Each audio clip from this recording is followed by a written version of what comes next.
ওটা পাকনামি করে আমাকে বাড়িতে গিয়ে আমার বউরে উল্টা কথা কয়েছে বিল্ডিং হ্যাঁ কতদিন হয়েছে বিয়ে হয়েছে বাচ্চা নেও না এইটা হইবো সেইটা হইবো জামাই সমস্যা এর সমস্যা এটা কই দেখেছো কেন তুমি? শোন আয়নার আমি নিজে বোন বানাইছি তো বোনের আমি পরামর্শ দিছি এটা কি আমি করে খারাপ করছি?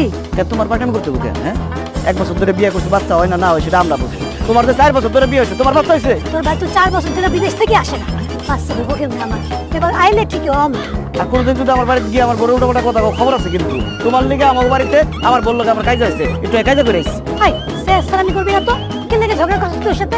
আমি তো ঠিকই কইছি বিয়ে হয়েছে কতদিন দিনে এলে বাচ্চারা সব হইতেও পারে না হইতে পারে ভালো কথা তো কইছি। ও আমি শেষ আমি করি তাই না তোমার কত বড় সাহস তুমি আমার বউরে কইছো আমার কোমরে জোর নাই আমার বদ্দা বাবার কাছে নিয়ে যাবো কোমরে জোর দেখাবো হাই উল্টা পাল্টা কথা কবি না আমি তোর বড় বোন না তুই ছোট ভাইয়ের মতো থাক। তোর বড় বড় গুল্লি মারি আরেকবার যদি উল্টা পাল্টা কথা কই লাথি মারি আমি কিন্তু কোমরে জোর দেখা দেবো পুকুরে ফেলা দেবো লাথি মারি বড় বোন রেখে গেলি কয় তোর একটা শিক্ষা দিয়েছি আর আমি হারাইছি তোর আজকে কি